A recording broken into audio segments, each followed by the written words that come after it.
Okay, so starting from myself, I am Dr. Ahmed Wahid. I am first year resident in Northern Remote Program at University of Manitoba.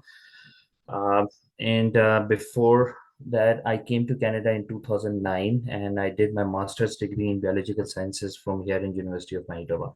After that, I worked at many places. I worked as a research coordinator in University of Manitoba in pediatric neurology sections, and I have other experiences too.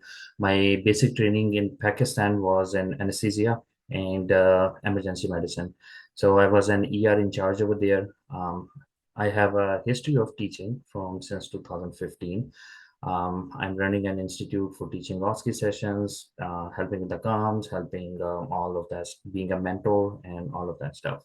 So what I believe is I want to help every IMG as much as I can regarding my capacity, and I want every person to be into the system who has been working hard.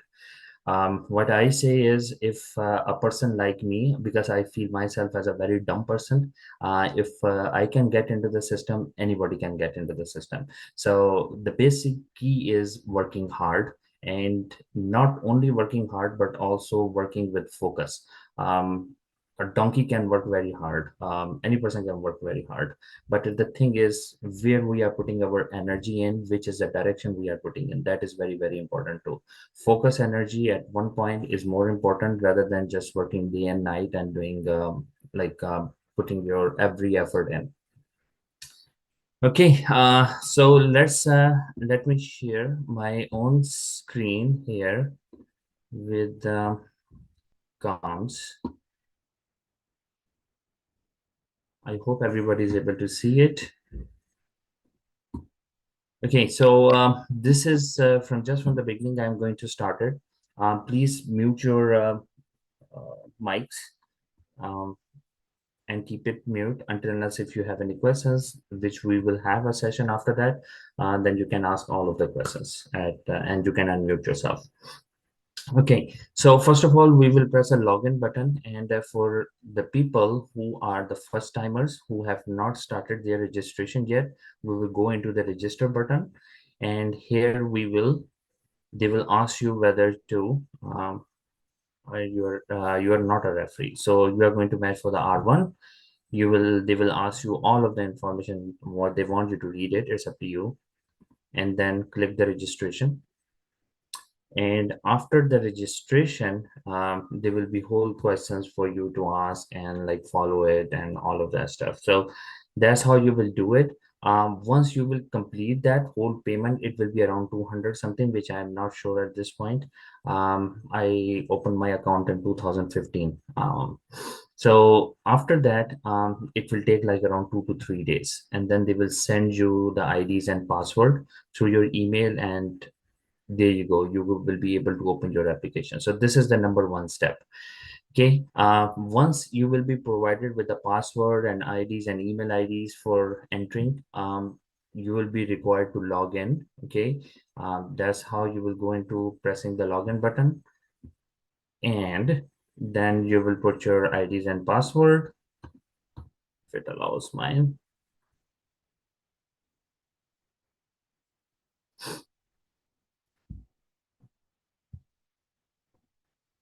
Okay, so after logging in, your screen will look like this. Okay, so it will have nothing in it. There will be this section over there. You can put your information, user information, contact information, address, and all of that.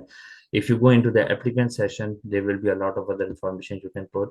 So my application, so match participation, click on that one. I'm already matched and I am resident, so that's why this is the application. That's how it does look like. There are the four ones we are looking at the R1 match. So forget about the pediatric, forget about this, these all three ones. These all three are specialty matches. And if you are match up in internal medicine and you want to go into the specialty of internal medicine, that's here we will be doing it. It starts from third or fourth year of residency.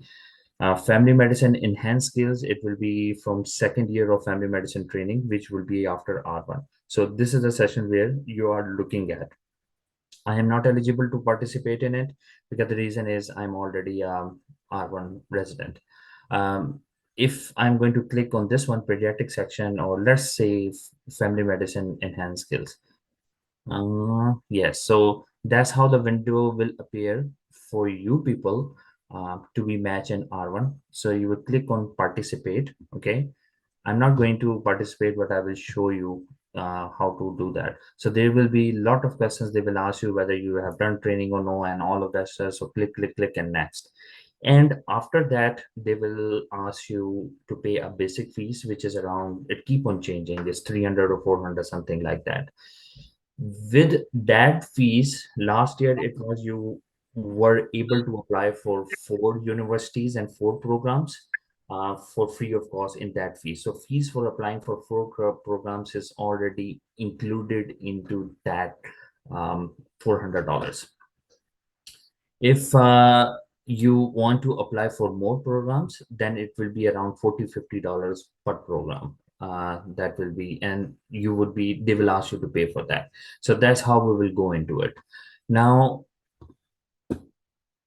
I hope this is clear to everyone. Let me share my screen for my presentation. So these are the screenshots of my last year application. Okay.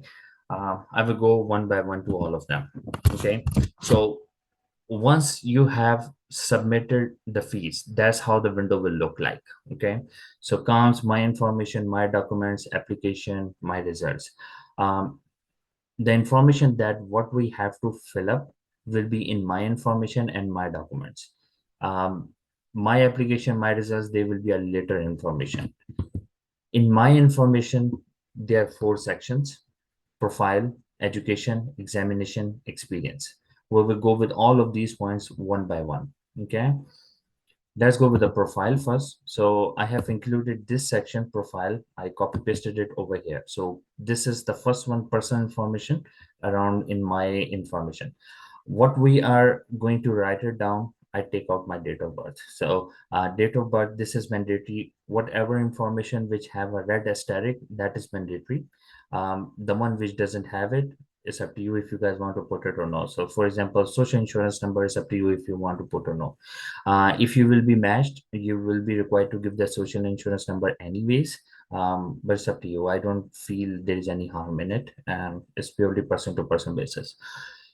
Canadian citizenship status. So whether you are permanent resident, you are visitor, or Canadian citizen, almost 99.99% of all of the programs, they require you at least a permanent resident. Okay, so permanent resident or Canadian citizen.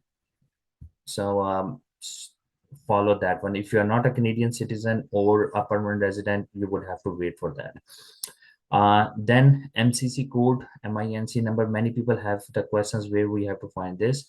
If you go into physician apply, okay, physician apply is a website where you would have uh, sign up over there at the beginning for registering for the exams. So there is all of the information which is written over there.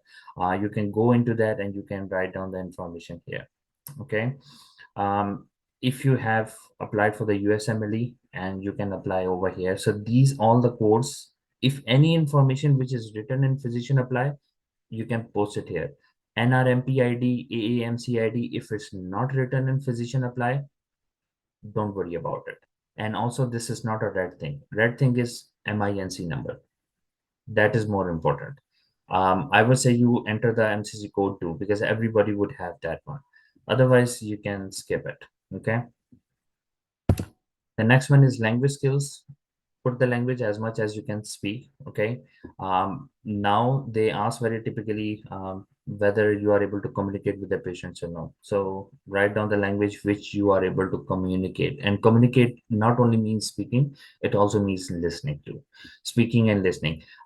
They sometimes they can see the application, and if for example you have written yourself as French or something, they may in the interview see that, oh, this guy have put that as French.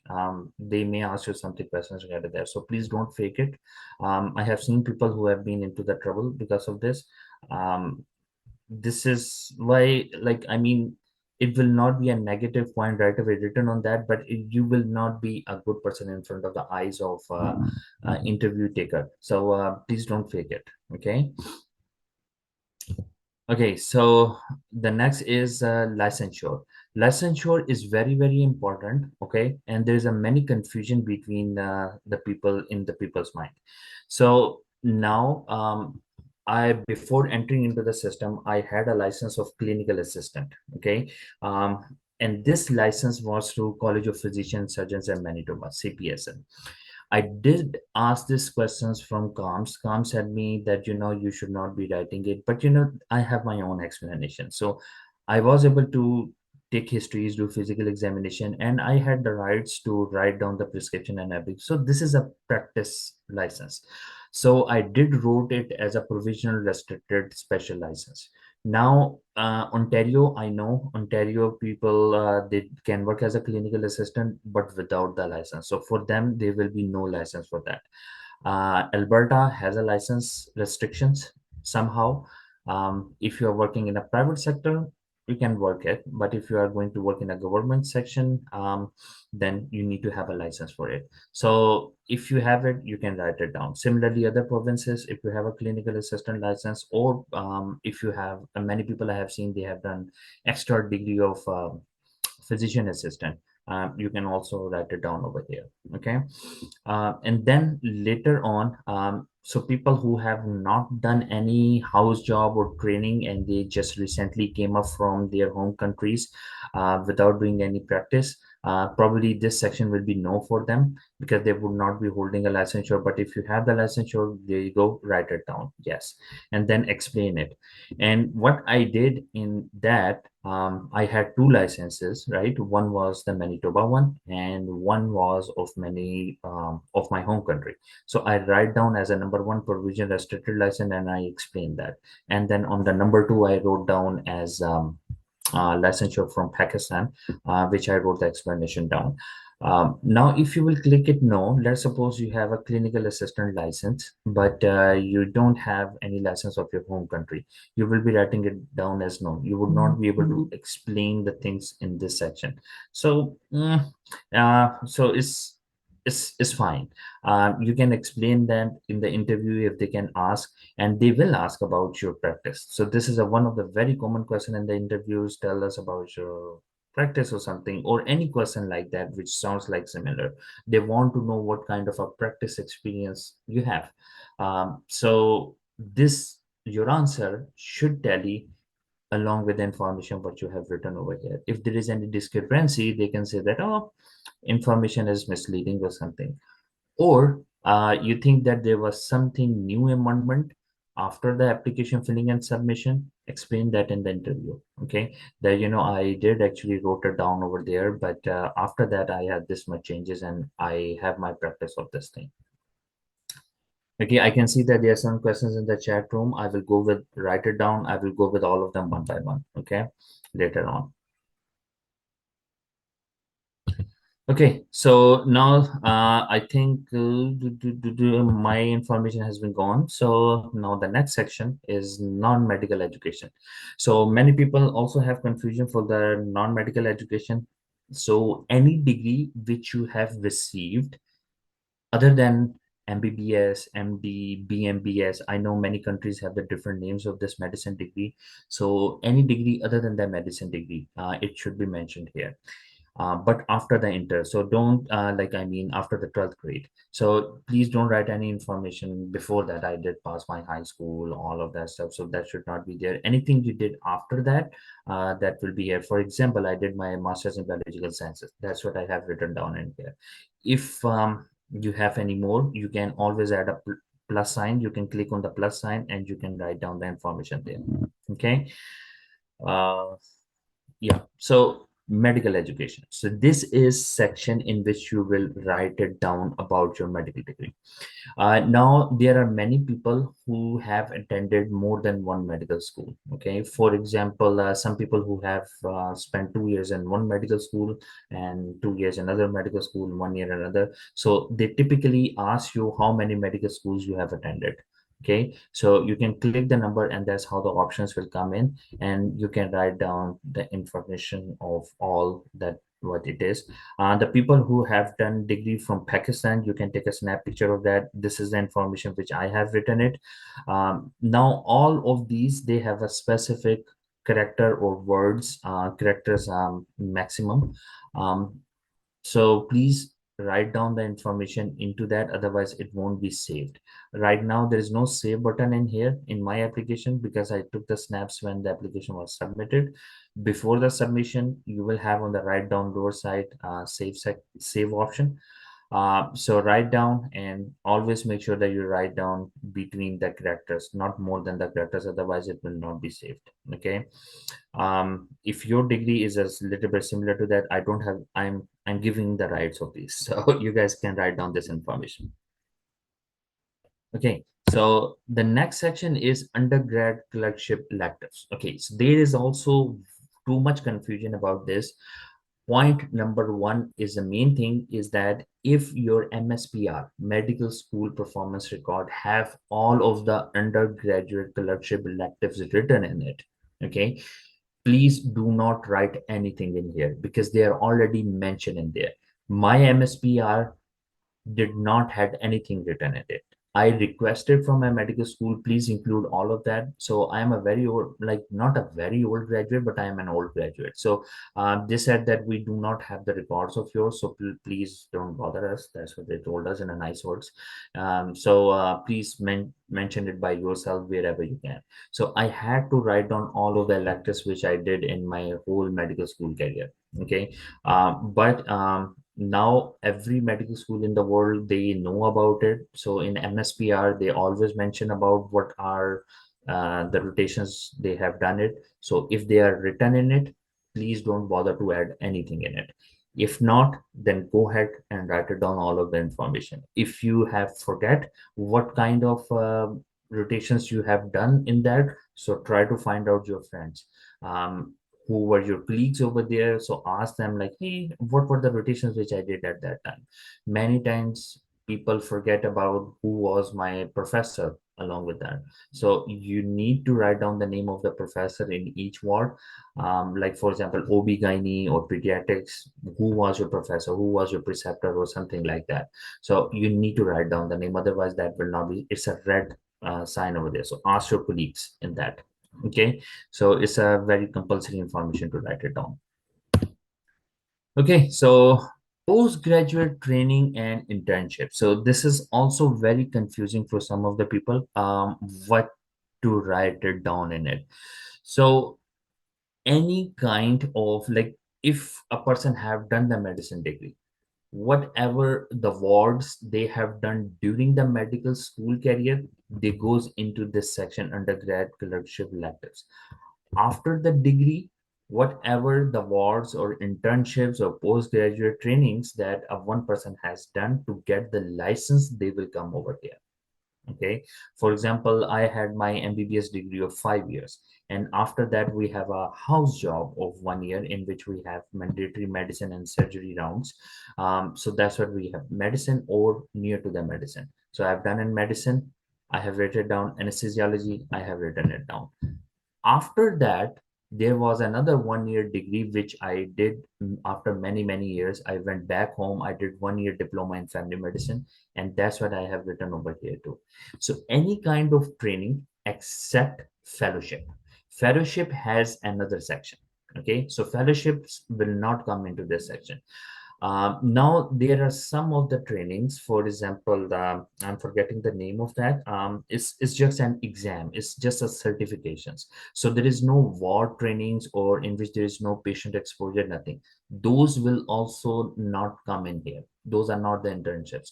So it's just the certifications, or you, for example, you have done 1 year learning program kind of a training in which there were no wards, no rounds, nothing like that. They were just lectures. They will not come in here. Okay, we will go into further into the application where I will show where to put those. Okay, so this is typically the training what we have done afterwards, which involves actually going into the wards and seeing the patients and all of that stuff. Okay, now there are two options during the filling up in this postgraduate training. One is whether You can add it as a broad-based internship, or you can add it as a specific internship. For internal medicine and anesthesia, I wrote it down specific internship, okay, because I knew that what ward it is. For family medicine, it was the whole 1 year program. There were many wards which I attended: medicine, surgery, peds, gynae, emergency, all of that stuff, and psychiatry. So, and many more. So I write it down as a whole, one broad based one, family medicine.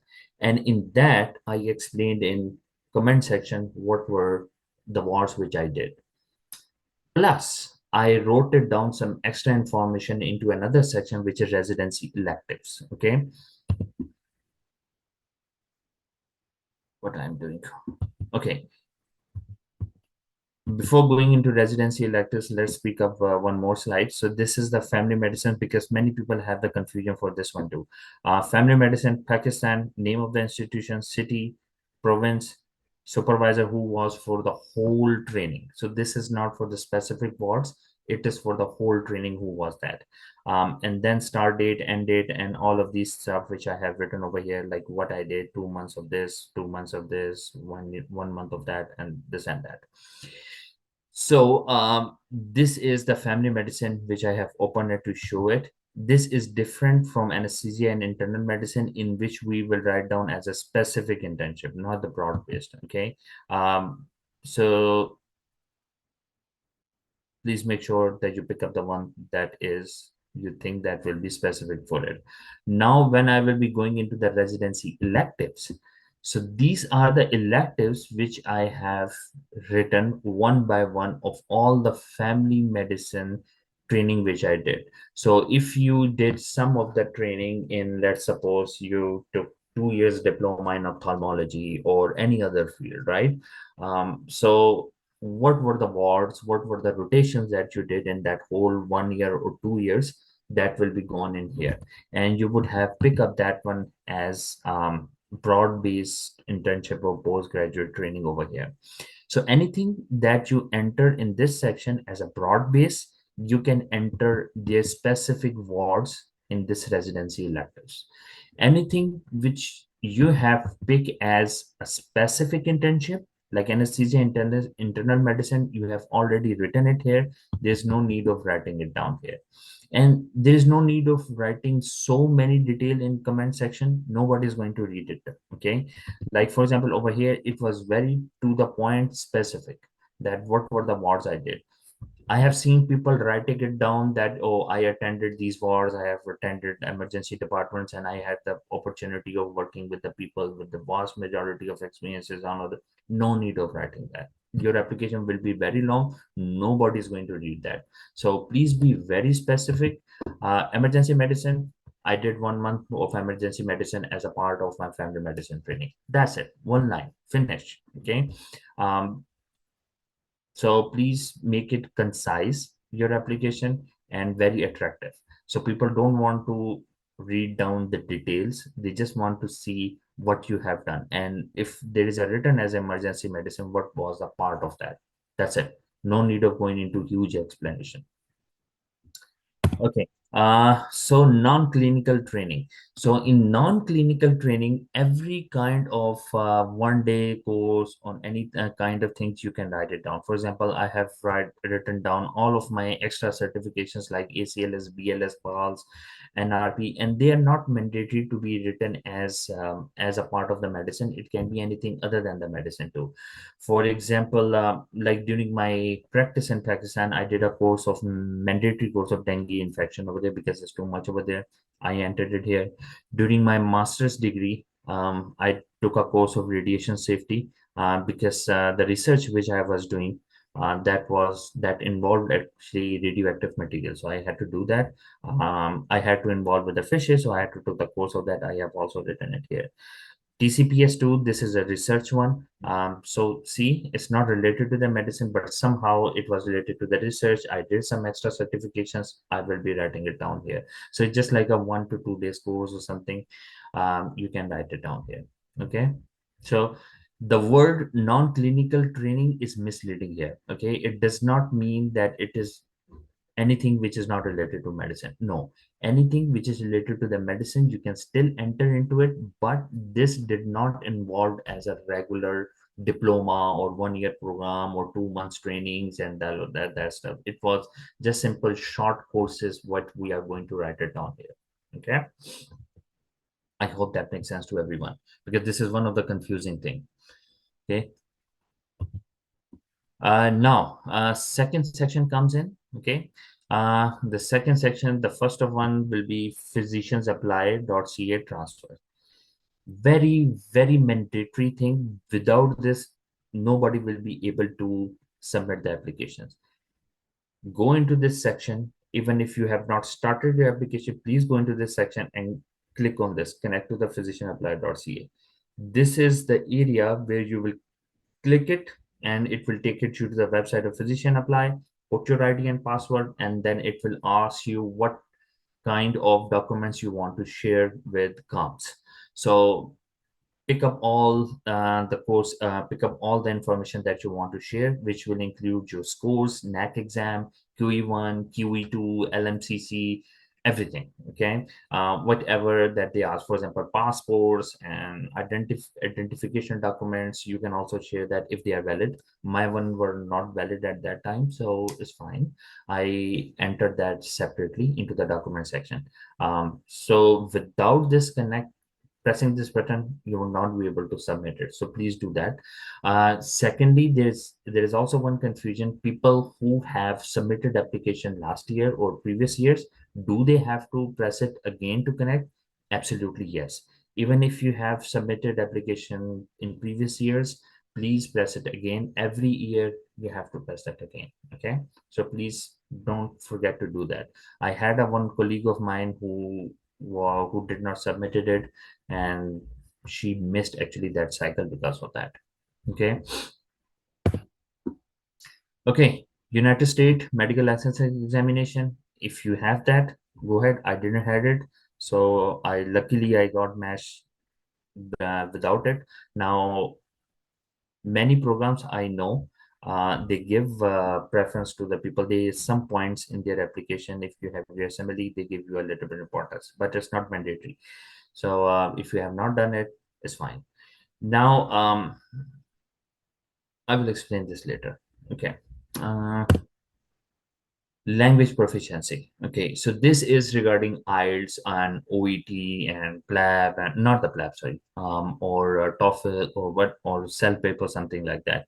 There was some of the questions which were circulating into the group that where to enter the scores.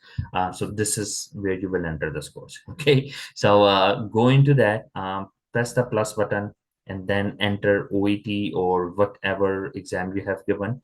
They ask you score here. Okay, so I know we need B, for at least B for OET, but they ask you score here. It's not like that. And also it's not, don't worry about it, because you will be submitting the score sheet anyways, and the programs will see it.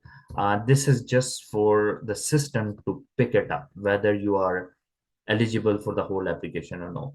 If you forgot to put it here, somehow the programs which are looking to pick up via computer, they will miss your information here. So please make sure that you add your scores for the English exam in this section. Okay. Next one is assessments. What are the assessments? Assessments are the extra provincial information that you can add. For there are three which I know. Okay, one is the BC cap which I give. You can write it down here. So nothing more information you need to add. Plus there is a Alberta IMG assessment. There's also section here. Third is Quebec. Okay, there is some section for that one. If you do not have, like for Ontario, you do not need it. Any other extra one, BC, sorry, Manitoba, Saskatchewan, or other provinces, you don't need it.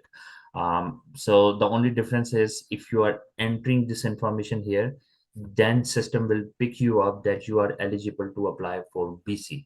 Otherwise, before this assessment, the candidates would not be able to apply for the BC section, BC programs.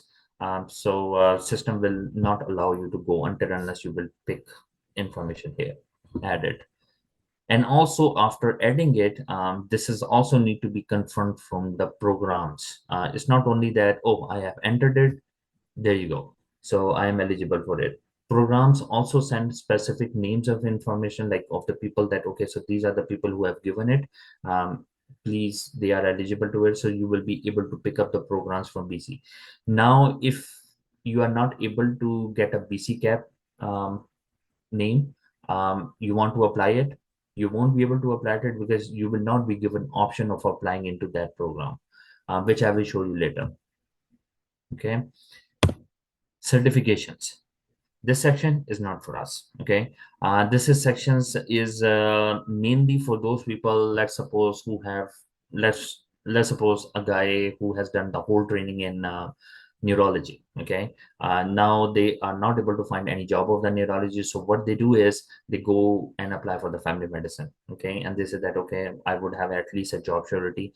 Now they might would have the certification of Royal College of Physicians and Surgeons of Canada of neurology, so they can enter it here. If a person who has competency in emergencies, they have given the certification, they can add the information over here. And also this section is mostly for subspecialties, so please don't feel sad that, oh, I don't have anything like that. No, this is not for you. This is for the people who are going into subspecialties, or the people who already have their training and they want to get another training. So leave that empty. Okay, so the next one is third section. Okay, your experiences. This is also very important. Okay, so work experience, any kind of work which is non-clinical, or any kind of work which is not related to your independent practice, or even undergrad training, which should not be here. Anything which is other than that will be in this section.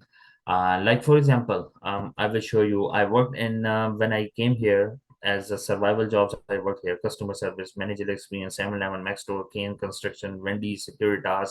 I worked everywhere. So name it, I will tell you. So there are many others which I have not written here yet.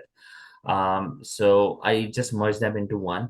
I didn't want you to write down all because this is not what they want to see, but just for avoiding the difference between my time, like what I was doing it at that time, I mentioned it here. Okay. Other than that, my research experience, I was working as a research assistant or coordinator in CRIM. That's what I have written here because this is not a clinical.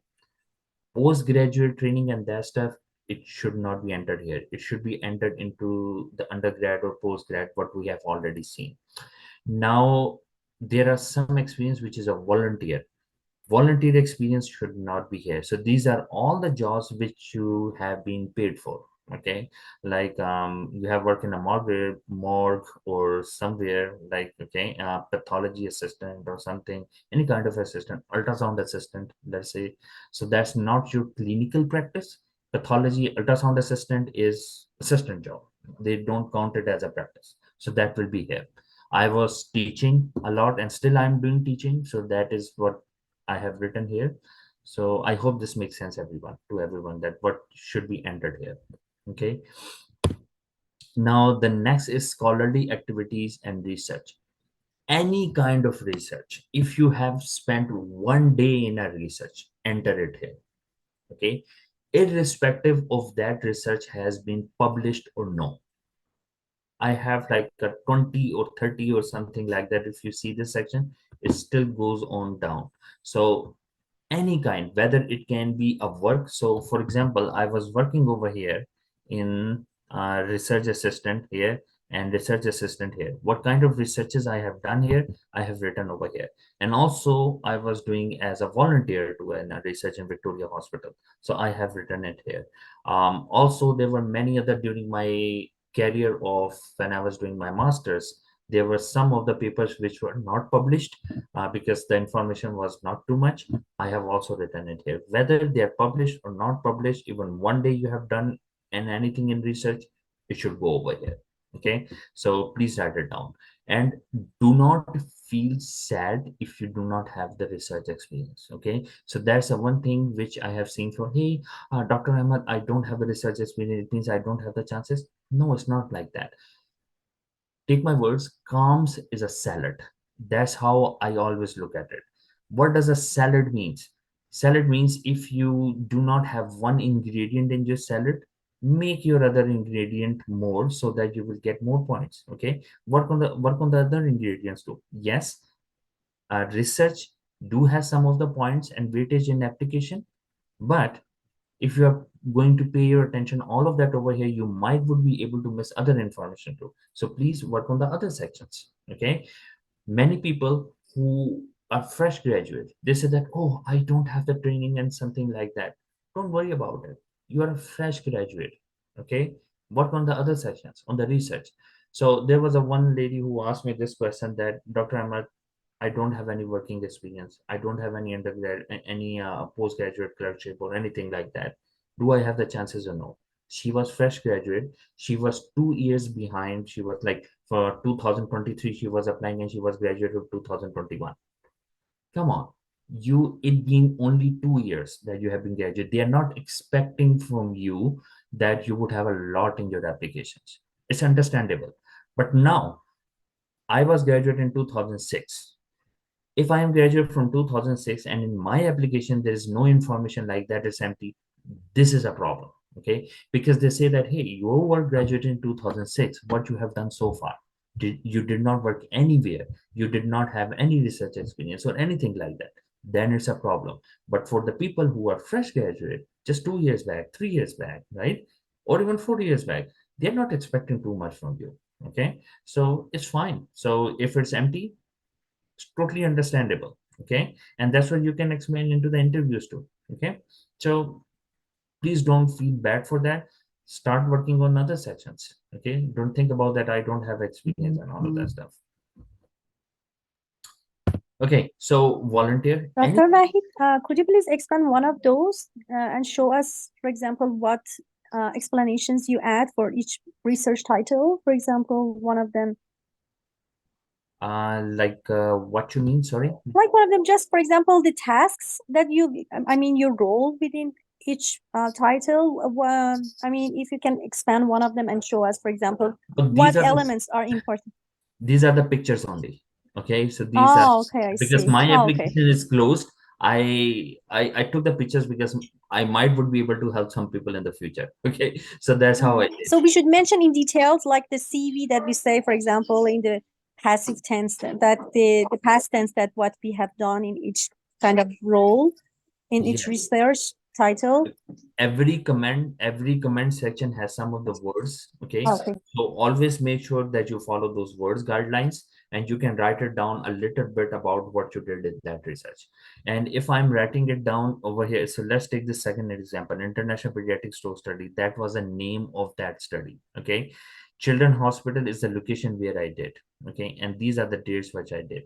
And probably it will ask you about who was your preceptor or something. I don't remember whether they have asked that or no. And then in the comment section, so yes, information which should be over there is what was your role in that, what were, like, in a concise manner, like it should be very concise. It's not like like, for example, it's 100 words, let's say. Do not make yourself that, oh no, I need to write down all of the 100 words. If you are able to explain that thing is into just 50 words or 40 words, that's good. Does it make sense? Also, Yes, thank you so much. sorry. Also, if you have done any poster presentations, so they can come under this section as well, like the poster presentations. Poster presentation is somewhere else. Okay. Okay, now there is some research. For example, you are doing poster presentation of a research that you did. Okay, so the research will enter here, poster presentation will be into another section. All right. Thank you. Okay, but if you just did one presentation or something, but there was no research involved in it, then it won't enter here. Okay. Yeah, got it. Okay, great. Now this is the section of volunteer. Anything which you are not paid off, it would be entered here. Okay. um Canadian system, they want a lot of volunteer experience working into the community and all of that stuff. So there is a one more pointer which I will give you. Think about which program you are going to. For example, Manitoba, Saskatchewan, they are really looking into the people who have experience with the First Nation communities, indigenous. So see this first area, that's what I work. Hurdle is an organization which involves a youth of indigenous population or people. So that's where I work, and that's what I showed into the interview. So this was my pointer which I mentioned in the forward. And I don't know about Ontario if they are really into the people with indigenous population or no, but there definitely would be some other things. Okay, so work into the community. Like for example, you are graduated 2 years. What need to be done extra to give your more points is working in the community, working as and helping the people, and also you can choose a role in which there will be some leadership capabilities there. Okay, so it's not only what I ideally say to the people is at least do two of them in the volunteer into the serving in the community. One would be your local help, what you will be doing, and second is any position which will have a leadership capability. Okay, so that's how you can do it.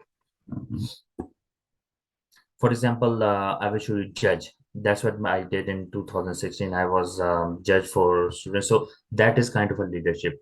Vice president, that is kind of a leadership. So these are all the things. Okay, that's how you can build up your application and resume. Clinical practice experience, clinical practice. So everything which is your independent practice, that will come over here.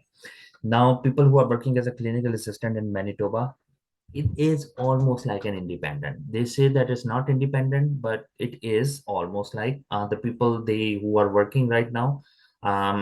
They will agree with my point. They have a little bit of privilege they can do. So I added all of those over here too. So at that time, I was working telemedicine in Pakistan, which I added. It was my experience. So Mid City, Eastern Place, these were my clinical assistant work, which I added. Otherwise, I added as a general physician and all of that stuff, which I wrote. So if you see, I don't have too much. That's why the counts was for me. So these are your pointers. Okay. Anything which is independent experience, it will come here. Anything which was not paid, it will go into the volunteer section. Anything which is in your training, if it's in a postgraduate, that will go into the postgraduate section. Anything working into the wards during the medical school, it will go into undergrad clerkships. Okay. Now, anything which is fellowship, if you have done, for example, you were an ophthalmologist or something like that, and you did fellowship in it, that will go into this section. If I would have done 3 or 4 years of fellowship in family medicine, which I did not, I choose to have only 1 year of the training. So I entered there. If I would have a fellowship, I would enter it here. Okay. Uh, that's all it is. I hope that makes sense. That is a section where you will add fellowships. Now, your previous question, publication and presentations. So this is all the sections. So this, if you will click add, and if you drop it down, so these are all the choices that you will get. Publication, if somebody has tried to publish and they have not published the full article yet, they have published the abstract only, you can pick up this choice, publish the whole article. And if you have done in presentation in a conference, in a seminar, poster presentation, you can enter all of that here. I think that answers your questions about that. Then comes the section of other. What I have added in my other, during my master degree, I had dissertation. Okay, so that's what I have written over here. Okay, if you have anything which is not coming up in here, you can add in others. Okay, now achievement and interest, what does it is? So achievement and interest, it has a drop down menu of honors and awards. So I had the honors, like for example, when I was in medical school, I had this I had a scholarship during my University of Manitoba. I had some scholarships and research stipends and all will go into the honors and awards. If you won some gold medal or something, you can add it there too. Leadership, memberships, and committees. Now, what does it mean? If you have entered some information in volunteers, so basically this section is the revision section of your previous information what you have entered. Leadership, and you can repeat it. For example, a person is doing a volunteer experience, right? And in that volunteer experience, there were some things which were coming up as a leadership, right? You can re-enter it over here. Hey, this is my leadership experience. So please pick it up as a leadership. Okay. In volunteer, you just wrote it as a general that what I did. This is my volunteer, but out of that, what is my leadership? You will write it down here. For example, CEO, I was CEO of my institute. Okay, that's what I have written. Leadership of Vice President of IMG Association of Manitoba. That's what I've written here. And also ER. So this is my independent experience in emergencies, which I have done in Pakistan. So ER in charge is a leadership. So that's what I have written here. I was one of the association. I was vice president during my master's degree. I wrote it as a leadership. There was an association I was working. So that's how this all you can repeat the information. Other accomplishments. Um, I was a part of military, okay, in Pakistan. So I had a one accomplish that I was a best fighter. I was given this award. I entered that, I think, over here, best fighter. Other accomplishments, you can write any other information. Like, for example, what I wrote is I was a part of the Toastmaster to increase my speaking skills in front of the public. I wrote it down here. Interest. So what is interest? Now, if you would remember, whenever people write down the whole resume, there is an end section in which mostly people write, I like basketball, football, long driving, or something. So this is what you can write down in interest section: sports, community involving, long driving, or something like. You can write down bows, long range shooting, or whatever you feel like. Like, for example, fishing and all of that stuff. You can write it down. Okay. Now, my information is finished. I hope this was enough for taking all the queries out, but I will answer the questions. Okay.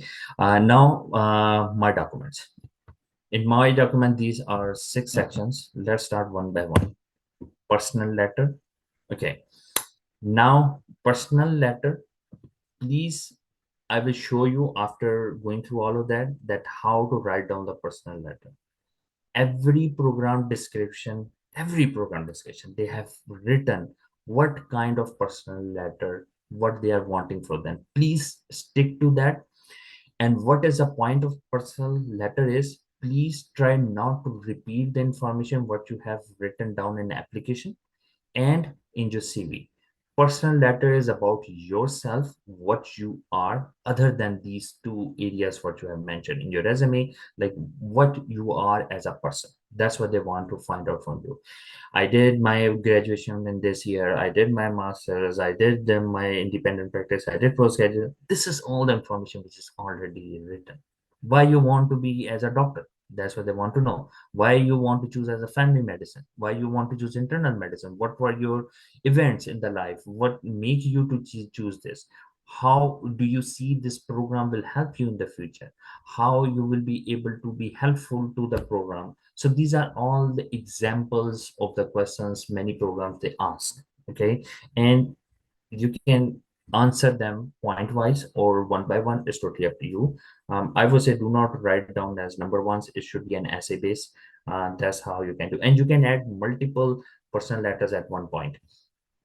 Like, for example, family medicine, BC, psyche, and you can choose all of them which you will be adding it into the specific programs.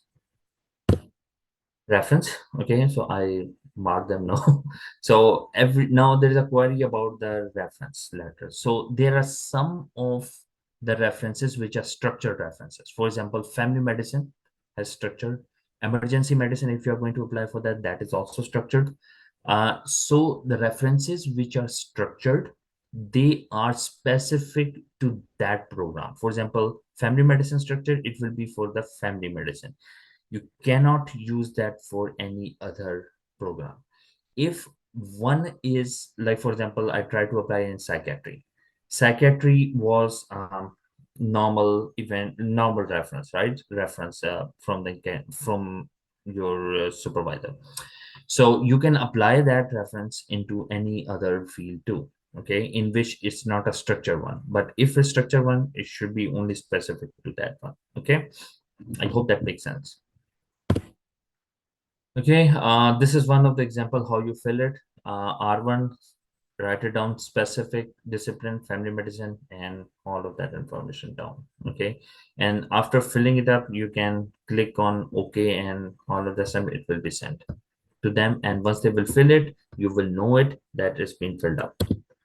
This is a section of add documents. Here you can add any document that you like. Okay, programs, they do not like so many documents, so please be specific for clicking that. What I did in my time, I uploaded every document, and then I was picking up, choosing which of the documents which I need to pick up for the specific programs. Okay. For example, I was a best fighter. I had the certificate of best fighter during my military training, but I did not choose that to submit it. It's up to me. So you will be given a choice when you will be submitting your application, that which document you want to share and which not. Some of the documents, they are mandatory. For example, English document, OET scores, they will be mandatory, so you would need to click it until, like person statement, you have 6% statement you have written down, so pick up the one that you want to submit it into that specific program. So if you are not able to find, for example, some people, they want to pick up upload English document, and if you are not able to find out in this section, it means you are not looking at the right place. Simple and straightforward, that is in it. So try to find out which section it is. And our group is very helpful in the WhatsApp. Ask them where I have to add this document. Anybody who will have an idea, they will be able to tell you type, subtype, where it will be able to find. Okay. Language is whether this document is in English, French, or any other. If it is any other language, it need to be translated. Okay. And there's a specific deadline for that translation too. You can submit to MCC, sorry, not MCC, CARMS, and they can translate the document for you. They will take some extra money. Okay. And then you will have the option of attaching it. Okay, once all the documents have been submitted, you can track your document over here in my document section. So these are all the documents, some part of the document which I have uploaded. So all of that stuff, right? But probably you would not be able picking all of that stuff, right? I uploaded abstract and ACLS, all of that stuff which I did, but anyways, so that's where you can track it. And also your score sheets, for example, NAC scores, QE1 scores, they will be here as a document. Your reference letters, all of that stuff, you will be able to see it in what kind of documents are there. Okay. Comes self-identification questionnaire.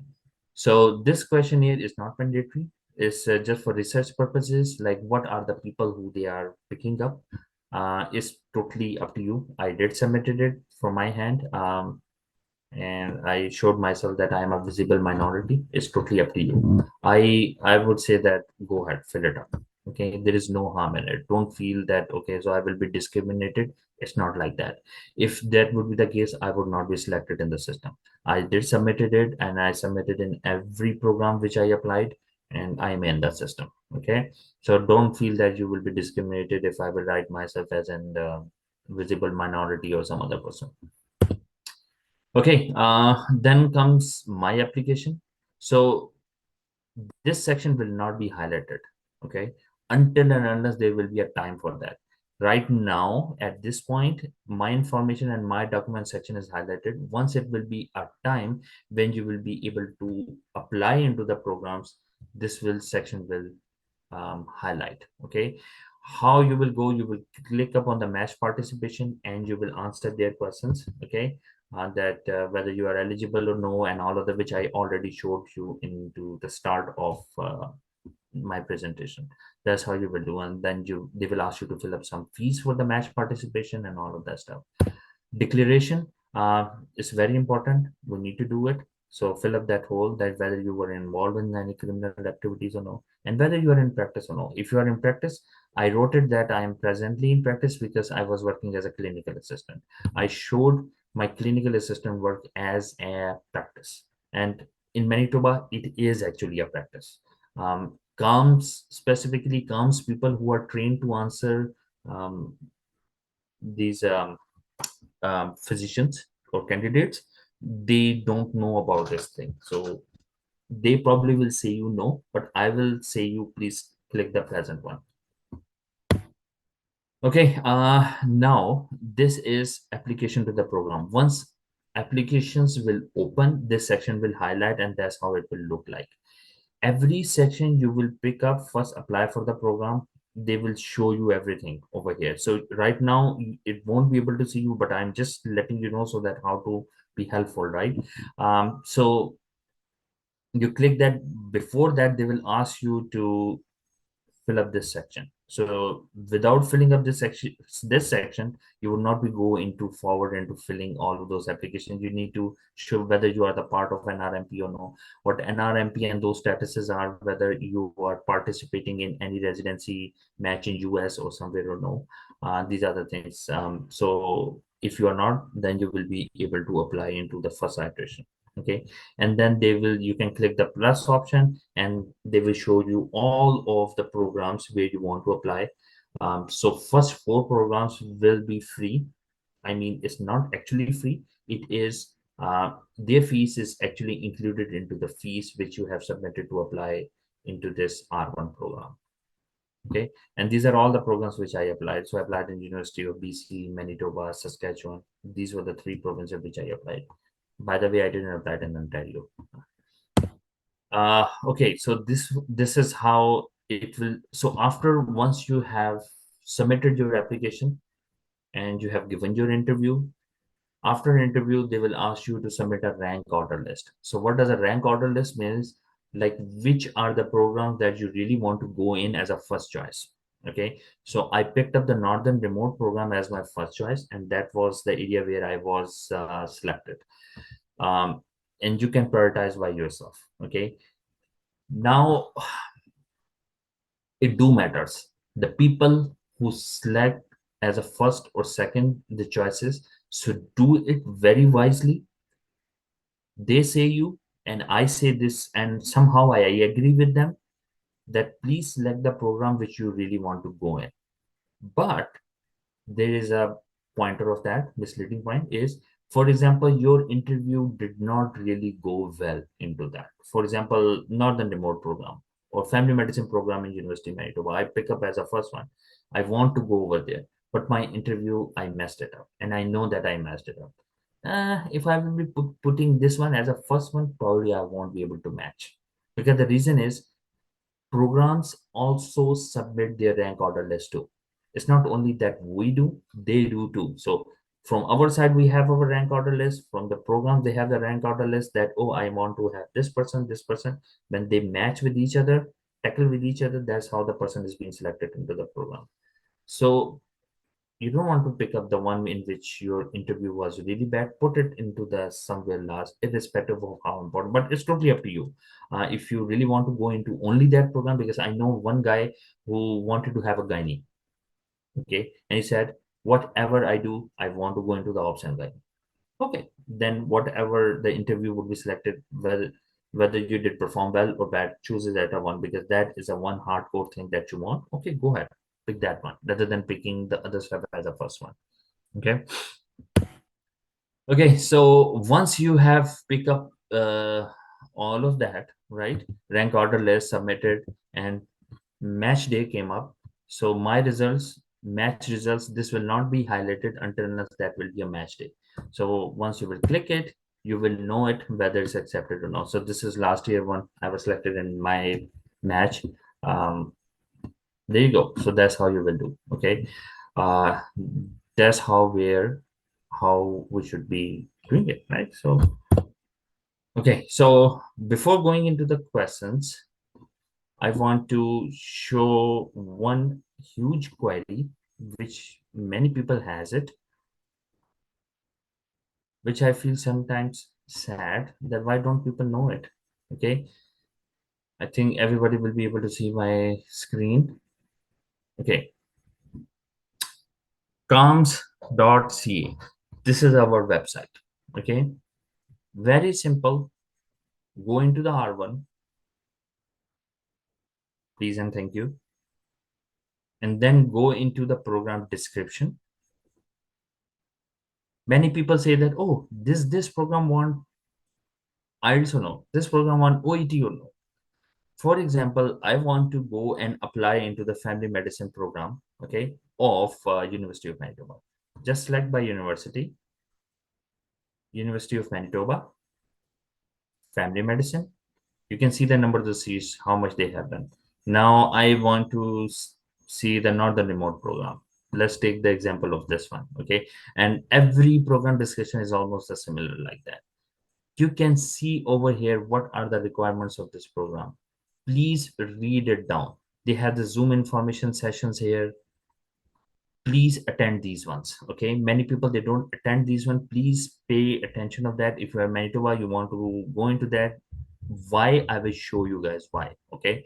Mandatory orientation, this is orientation session which after being selected, um they want FM Pro C. See, it's written here, they want FM Pro C. And then vacation allowance, this is all after being selected. Return of service, after being selected, there will be. General instructions is written here. Supporting documents, what are the documents which are mandatory for you into this program to select, okay? Citizenship status, okay? Language requirement, IELTS, OET, or self-pay. There could be some people who are exempted from this. Who are those people? So this is the list of the people of the countries where if you have done your medical school, this is written. Photocopies are acceptable, okay? That's how they want. MCQE1 they want, this is also required. Next, they also required. FM Pro C is also required. Now there are some of the optional. QE2 is not there anymore, so don't bother about it if you don't have it.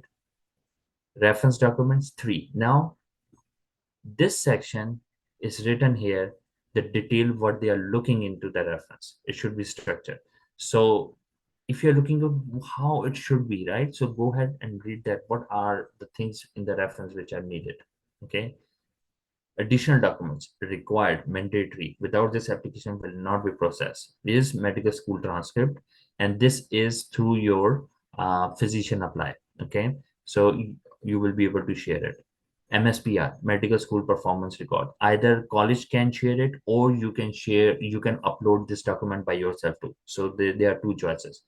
Personal letter, this is the explanation. So see, this program want only 500 words or less, not more than that. And what they want into this is what life experiences demonstrate your ability, team skills, and all of those stuff, right? So these are the things that you need to write down in your personal statement, nothing other than that.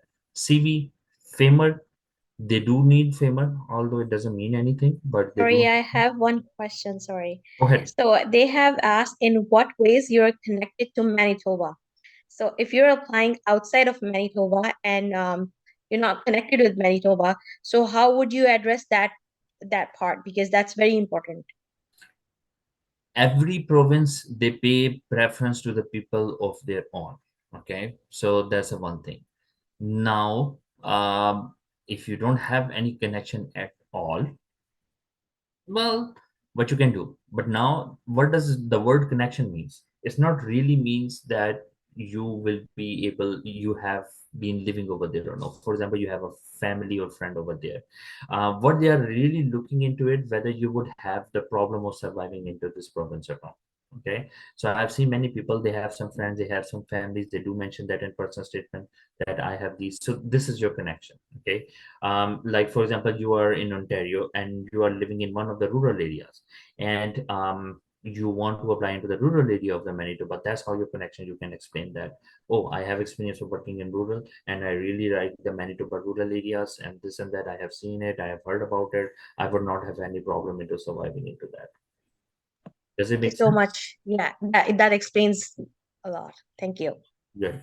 So CV, this conditionally required. Okay, for the people who are working as a clinical assistant, I would say this is mandatory for you. So you will see into that section. This has huge marks, huge marks in Manitoba. Okay, if you're working as a clinical assistant or no. Photo is optional. There are some of the programs in which photo is mandatory. I did submitted it. It's up to you guys. And this photo, let me tell you about this thing. Photo will not be shown to the programs until unless interview is done. After interview is done, when they are submitting their own rank order list, that is a point when the photo is shared to them. And why this is shared, they just want to remember that, oh, this was the person, this was the person. Otherwise, the scores or whatever the performance the candidate has given it, it will be already locked over there. So this photo will not be a thing for your hurdle. It is just for them to remember, okay, what that person is. It's totally up to you, but I would recommend you to please submit it. Okay. Already explained that self-identify question, and now very important thing is coming up. Okay. Interviews, selection criteria. Kindly please read the selection criteria of every program which you are applying. It will give you a lot of insight. In Manitoba, they have written so clearly what they are looking at. Okay. So go ahead, read that, and you will know it what they actually do. Okay. This take the Z scores and this and all of that stuff. Okay. Program goals, selection process goals. There is one more thing. File review process. What they are looking into the file review. They look for the CV and what they do. So this is the one section which is common for every program. I remember there's a BC program. In BC Family Medicine, they have written very clearly, we don't look into the CV. We don't look into the electives. We don't look into the examination. They have their own criteria. Go ahead, read that one.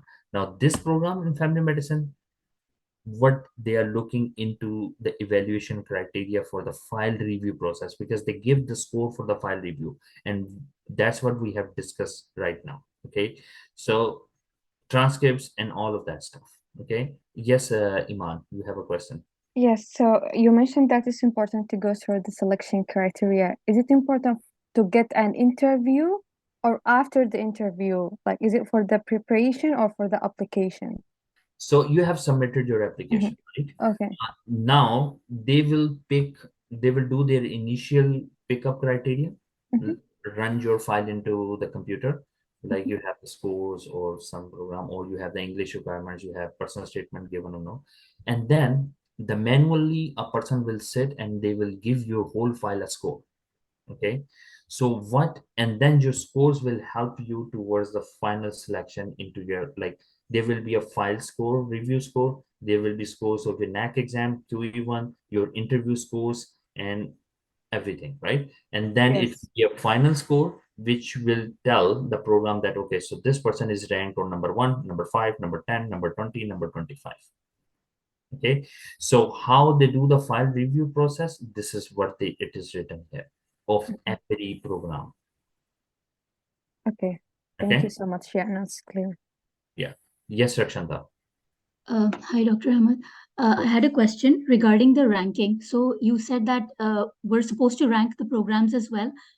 Do we get that option after the interview, or because like I haven't actually filled out the application yet, so I just want to be sure, or that's before?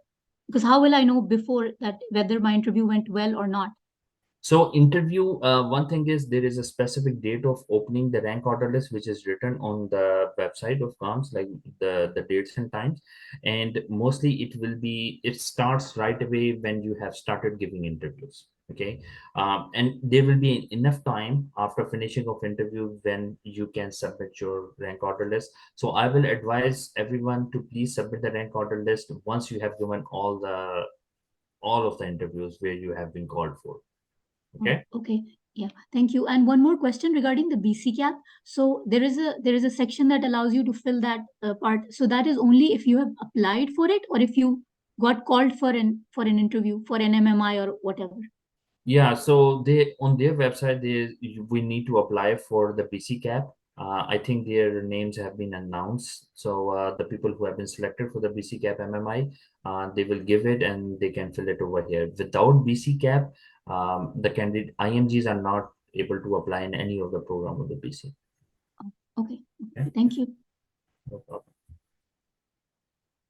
Okay, so elective criteria, they will tell you whether they need any electives or no. Okay, so this is the section of the interview process. How the interview is done.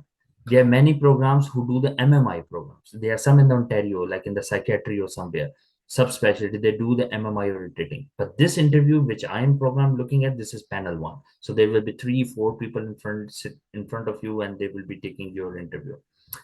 Now, what they see in the interview, that's the stuff they see in the interview. Okay. So I hope that makes sense to everyone. Now there's another section, information gathered outside of the CARMS application. Please read this. This is very important, very, very important for get you to get interview. Social interaction during the program related events. What this means is, if you have seen, there was some program related events on the Zoom links, which I showed to the initial part here up, right? That this is the one. These are the one session, information sessions. This is the one that they are talking about. So that's why if it's written over here, where was that? Social interaction with the program related events, please, it is checked up, enter into the program, attend that, ask questions, legitimate questions, not the stupid questions. For me, you can ask any stupid question as much as you can. I don't mind it. But those people, they mind it. Okay. So that's how we need to go. Now, communication with the program administration. Do you anybody know what is this?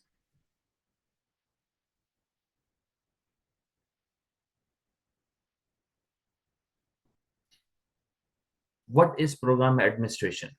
They are actually program administrators, and you can ask for information by emailing those program administrators. That is my understanding. Exactly. These are your program administration for this program. Okay. Please do not contact the program director. Please. Okay. It will be a negative point. Program coordinator, that is your administrator, Shannon again. Sojana Shivali, she is education director. She is education director. Please do not contact them. So your target is this. Go meet her, show your sad faces that you want to enter the system or something like that. They really like it. Okay. So that's what it means, communication with the program. Social media, unsolicited reference letters, and all of this program doesn't need it, but I have seen many other programs who have all of this picked up. So what does it mean? That they will be searching your name on the Facebook, on the YouTube, and if you have some photos over there, like in a drunk manner or something, please take it out. Nobody want to see that. Okay. So this program will not see it, but many other programs, they try to see that. Okay. Unsolicited feedback, that's what it is, they look into it. Ranking process, this is the one that they don't like to see. Okay, so this is all information which is written in the program description. So go ahead, read it. So the next section is actually about the program. Once you will be selected, what they will do, what kind of a training that will be. If you really want to know about that program, before going into that informative sessions, I will advise you go ahead, read this. Okay, because you need to ask very legitimate and good question. And what good question is? Good question is the information which is not written on the website, information which is not written on the program description, and the information which they have not explained that over there in their session. Ask those questions. There will be some queries in your mind, so that will be sound as very good questions. Similarly, in interviews, they ask you sometimes, if you not sometimes, almost all of the time, they ask you like, okay, do you have any questions for us? Ask the questions which are not being mentioned on the website or here, or they have not told you anywhere else. Okay, everybody is asked this question. Do you have any questions for us? It's not only about the CARMS interview, it's about any interview. You go anywhere in the world, you ask this question, they ask this question. Okay, great. I hope this makes sense to everyone. That's all my presentation is. Let me go with the questions now one by one.